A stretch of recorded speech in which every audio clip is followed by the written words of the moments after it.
so when you play a scale, there's three basic elements. You have your right hand, the singing hand, the plucking hand. You have the left hand, the mechanical hand, that does the work in many ways.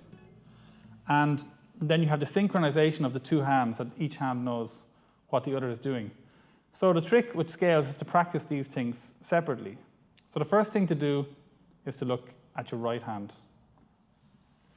So in this case, I've isolated the right hand for that particular scale. So I have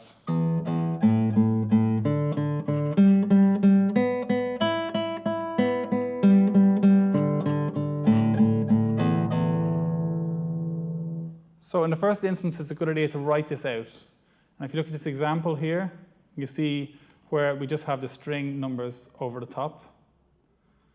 But I would recommend doing a more in-depth version. So if you took a notation example, so if you look at this example, it has ordinary notation showing the open strings, the E, the A, the D, and so forth. And what can also be good in this case, if you're used to dealing with tab can be very nice for visualizing the open strings and getting a nice pattern in your mind before you play it. So it's well worth writing these out and getting comfortable with them. Also, you don't want to have a mistake. If you learn a right-hand fingering with a mistake in it, you're reinforcing an issue, and when you put the hands together, you'll have a problem. So it's really worthwhile to write them out and be sure of them.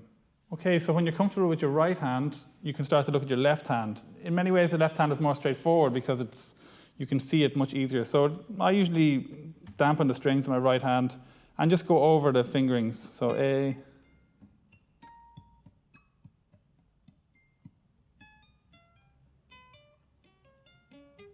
so this one takes a little bit more imagination because you have to imagine notes being plucked, but really worthwhile, and to keep a nice relaxed hand, not pressing too hard, and you don't have the issue of the complications of the right hand.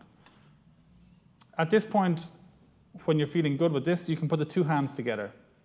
And this is the issue of synchronizing the hands, that you're very clear on the rhythm and the speed that you put the two together.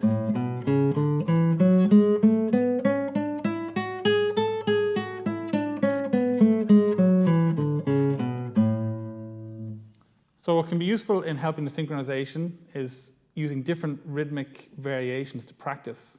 Now this really should be done with a metronome, because doing it without a metronome stops the effect of the string crossings. Usually the most difficult part of the scale is getting from one string to the other. When you're on an individual string, it's not really a problem, but it's when you cross. So I've written out a couple of examples here, you can see. And the first ones are long and short and long rhythms, so this sort of thing. Or the other way. And you can also have variations where you repeat fingers, so maybe 4 semiquavers and then a crotchet. And those sort of things sort of force your right hand in coming across, and it helps the synchronization of the two hands. So to finish it up, I suppose the main thing is to don't neglect your scales. You can have a lot of marks in the bank just by knowing your scales. They're also helping your playing overall. They're giving you the chance to learn about improvisation, and they're getting a nice, good left-hand technique and right-hand technique.